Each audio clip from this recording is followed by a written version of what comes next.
I hope you're having a wonderful day, and I look forward to talking to you about early stage innovation companies. I think early stage innovation companies are a bit like home turf in a football sense for accountants, because the only people who can use it are people who are small businesses. So we're going to get started now by just bringing up some PowerPoint slides, and then we'll be able to discuss more of this interesting concept that the federal government introduced. That's 7 years ago now, and still a lot of accountants don't seem to know much about it. Early stage innovation company. So let's look at an overview first of all. It's only available for established companies. That seems to be a bit of a myth that's getting around. It definitely is a myth. It's available for a wide range of SMEs. There's some age and turnover limits which would cut out any larger corporations in any case.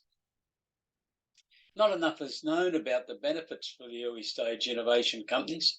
And I think as a subscriber to ESS BIZTOOLS, this gives you a tremendous advantage because you've got the material, you've got the resources to be able to use. I think you should be promoting it on your website, in your newsletters, and in general discussions.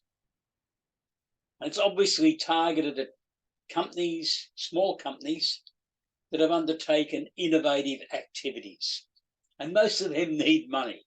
I've worked with these types of companies for many years in my consultancy business, and they're always looking for money. They spend a lot of money of their own, then they start borrowing it off their family and friends or getting them to invest in the company.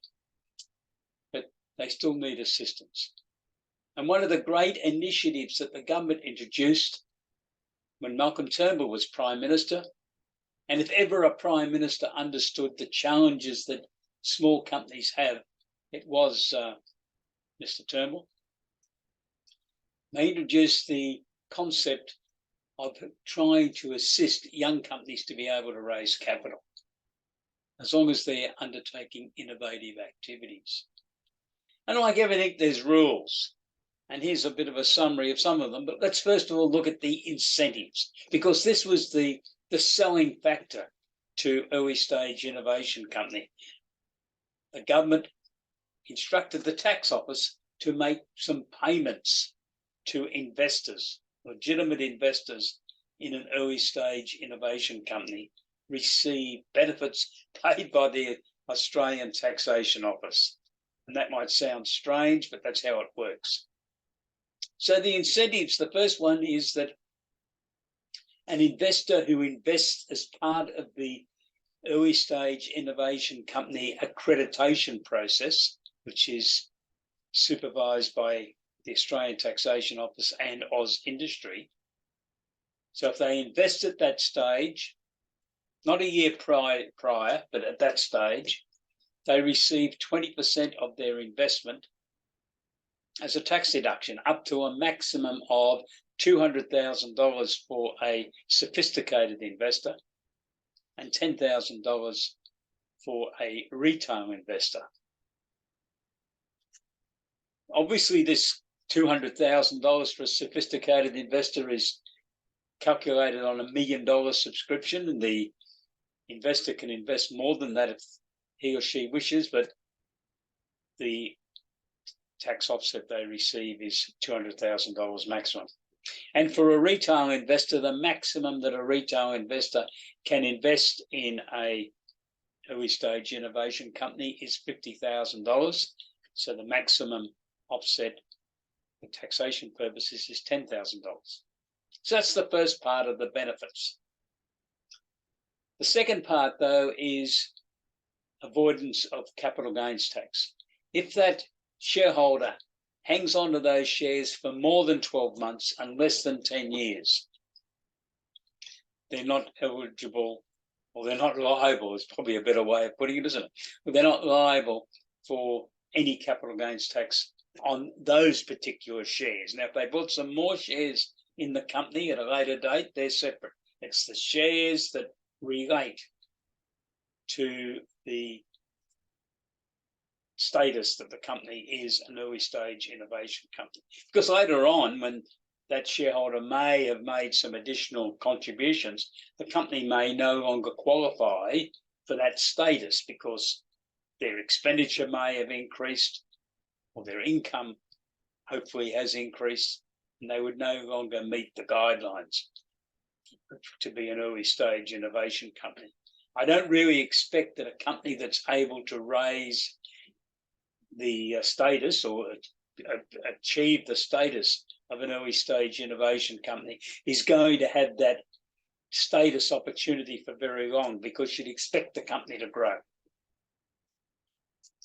If the company is still operational and the investor has not disposed of their shares at the end of 10 years, all is not lost. The shareholder can ask for the company to be valued, and the new valuation can be used as the cost price for his or her investment in the company for calculation of capital gains tax going forward. So what I want to do now is go onto our website and just show you some of the material we've got there, and that will enable us to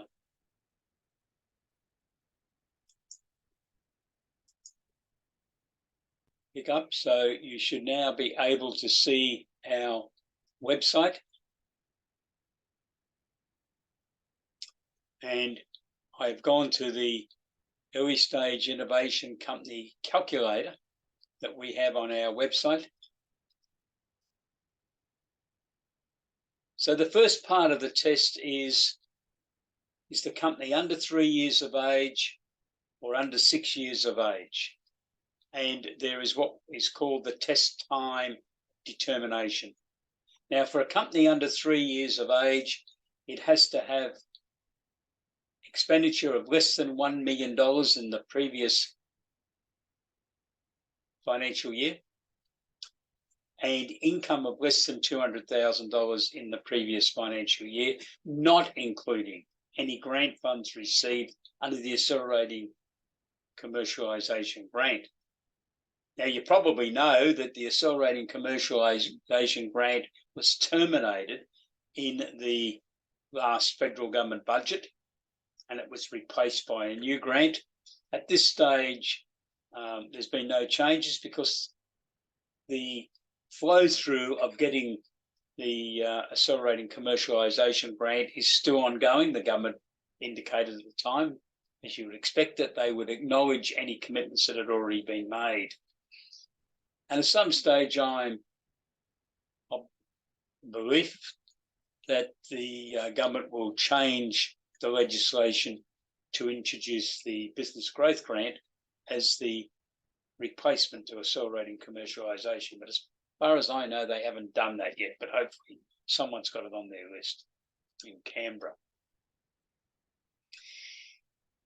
If the company's aged under 6 years, there's still a possibility of them being accepted in this program if their turnover in the last 12 months was under $200,000, not including a grant from the Accelerating Commercialisation, and if their expenditure aggregate over 3 years, the last 3 years, was less than $1 million, they could still qualify. And if they're a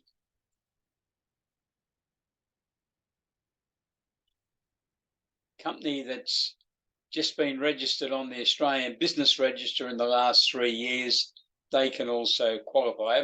I haven't come across any of those, but it's basically built around the same rules.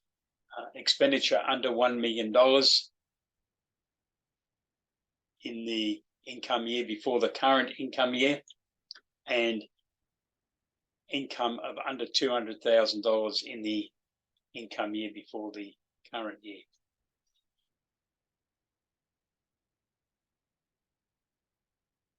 In all three cases, the company cannot be registered on a stock exchange anywhere in the world. And when we're looking at the expenditures and the income, it's on a group aggregate basis. So it needs some checking. So the company may have gone through this process and is qualified under one of those 3 tests. So it's passed the initial test. But there's then 2 further tests that they must pass at least one of them. So I'm bringing up on the screen now the first of those tests, which is called the gateway test. Now, the gateway test has got about 8 separate components. And the whole concept is that points have been allocated if the company qualifies under individual components, and the total points earned by the company must exceed 100 if they are going to qualify under the gateway test.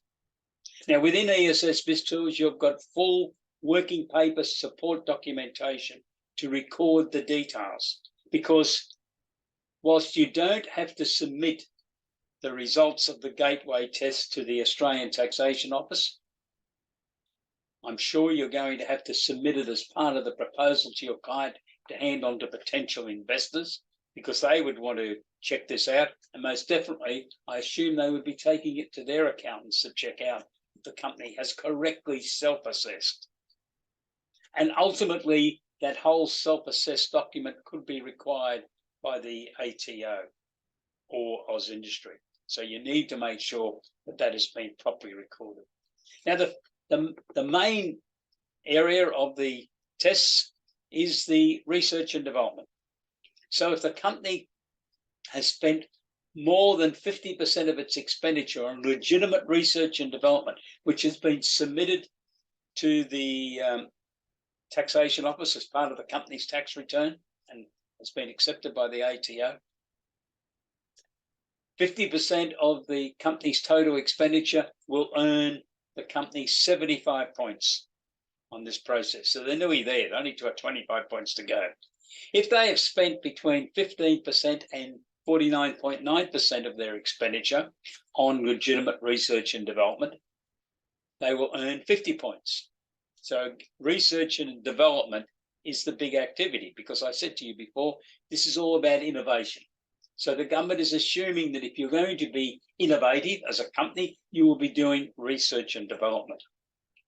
But there are a couple of other aspects to this, so we'll go through them. If the company has received an accelerating commercialisation grant at any time in its history, now bear in mind that's maximum of 6 years or 3 years, but if they've received an accelerating commercialisation grant, we've got to supply the details, but they will receive 50 points. Sorry, 75 points. If the company's been involved in an accelerator program, which programs conducted by various organisations, primarily in capital cities, and I think on the Gold Coast there is one, details of when they were accepted, etc. There's a whole list of the requirements that we've listed in the documentation that as a subscriber you have available. You can earn 50 points. If the company has raised at least $50,000 from an arm's length investor for shares in the company, they'll earn 50 points. And we've got to supply details, of course, and be able to prove that, support that, if called upon to do so by the tax office. If the company has a right and has an equitable right under a standard patent, the company can obtain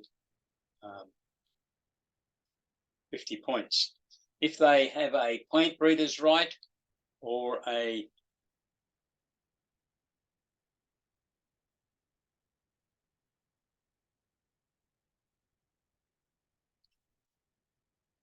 another type of an innovative patent, sorry, I couldn't remember the name, innovative patent, they earn 25 points.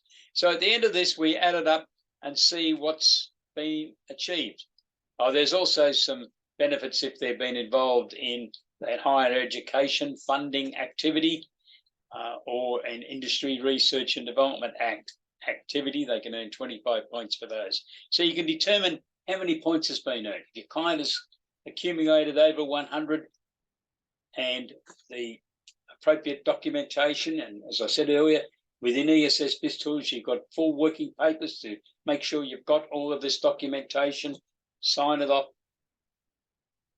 It's designed in such a way that you can present this back to your client to be able to forward it on to potential investors so that they can see that you've self-assessed. Because that investor is going to make an investment of, say, $100,000 in this company. If that person's a sophisticated investor, obviously they've got an expectation they're getting $20,000 off their tax bill and are going to avoid having to pay capital gains tax on those shares if they hold them for more than 12 months. So you want to make sure it's right. Otherwise, you're going to have a very disgruntled investor if they find out that there was something done incorrectly in this self-assessment process. Now, you may have got through all this and only found that you've scored 20 points or 30 points, and we can then move on to the principles test. Because if the company is very new, they might not have done a lot of that work that the gateway test relates to in that points. So the principles test is very different. Now, this is assessed immediately by the tax office and Oz Industry. And there are 5 key questions to be answered. And the answers are not yes, no. Oz Industry, who have had a long involvement in these types of programs, generally expect at least one A4 page of supporting documentation. And I've had some clients that I've worked with that have got external consultants in a scientific area to write a report, and that come back at about 40 pages. So you may find that documentation to support these questions will run into quite a document. So the first question is the company genuinely, the key word is genuinely, focused on developing for commercialization one or more new or significantly improved, it's also some key words, products, processes, services, marketing, or organizational methods. So it covers a wide scope of activities, but is the company genuinely focused to achieve a significantly improved products? That's the first question. The second question, is the business relating to those products got a high growth potential? Now, I think you need a marketing person to express that comment. What do they think of this gadget, this widget, this process? Will it be able to be sold in the marketplace? The third question, can the company demonstrate that it has the potential to be able to successfully scale the business? Successfully scale the business. Now, the investors are probably looking for this question to be answered positively also. And again, this may be a marketing document. You may have a business plan that's been prepared for this company. They'll probably, no doubt they're going to need that to raise capital from investors in any case. So can they successfully scale the business? Now, the government's not saying scale to what limit. And currently, the company virtually may have no turnover. So what's the expectation? Is the expectation that this could be a $4 million turnover enterprise or even higher? In some cases, some people will be going higher. But you need to then be able to document how that decision's been reached. And then the next question is, can the company demonstrate that it has the potential to be able to address a broader than local market? So I don't think it's any use just putting it in and saying this is going to suit the Sydney market or the Adelaide market or the Melbourne market, or indeed even just the Australian market. I think the government is looking for products that hopefully, from their point of view, will be able to be exported to earn income in Australia. And that's not to say that if your product is, the client's got, is only for local use, well, work hard to put the document together. Can you demonstrate that it has the potential to be able to have competitive advantages? So they're the 5 questions, 5 answers. You cannot at that stage go to an investor and say you've self-assessed under the early stage innovation company regulations, because your client hasn't. Those responses then need to be submitted to the Australian Taxation Office, who I am told, and I made a couple of inquiries with them, they take about 6 weeks to make a decision, and they will then issue a certificate. So if you qualify under the principles test, the company gets a certificate.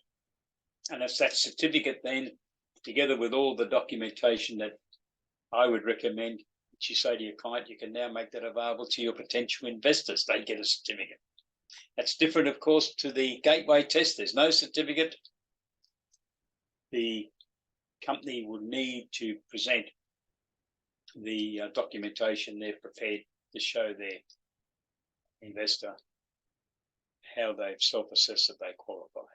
So that's an overview of how the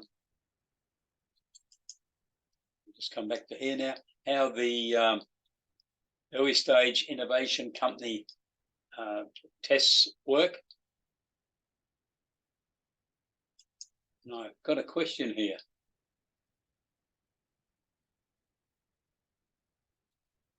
Good question, thanks. Must the company have paid the expenses to qualify, or can they include, let's move this down.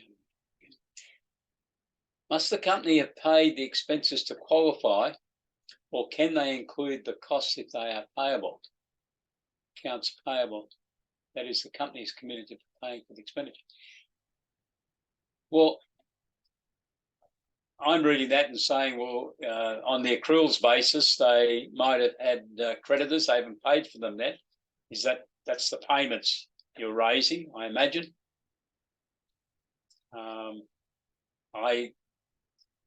Tax office allows companies, obviously over a certain size, you've got to lodge on an accruals basis, but a company below those cut-offs can lodge on an accruals basis. I think as long as the costs have been genuinely incurred, that would be acceptable. I've never had anyone ask me that, and I will make some further inquiries. But my thoughts at this stage would be that that would be included. Does that answer the question you had?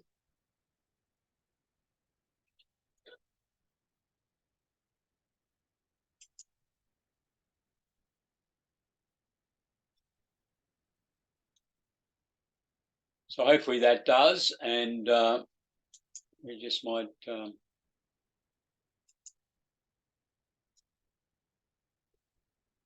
move on.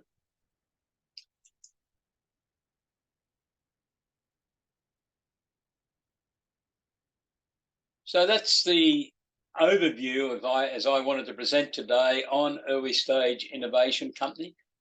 It is an opportunity. It's a little bit different, but it's only for SMEs, fairly small SMEs. And the benefit that I see for you as subscribers to ESS BizTools is that none of your clients are going to be able to successfully raise capital unless they're being guided by the preparation of a business plan, predictive accounting reports, budgets, cash flow forecasts, projected balance sheets, that you've taken them through and mentored them on how this process works with early stage innovation company. And they realise that they're going to have some external shareholders on their register. They may have to appoint, that may be a very good idea to appoint 1 or 2 of those investors or people that they nominate as directors of the company. It is a different situation to just running their own business, of course. They've got some partners in the business, and hopefully that will help them to grow. But these types of companies normally need to raise money because it costs money to grow, to get them so that they're commercial ready to launch into the marketplace. So that's the material on early stage innovation companies. Thank you for being with us today. We obviously are recording, and if you're watching this as a recording later on and you have any questions then, please let me know.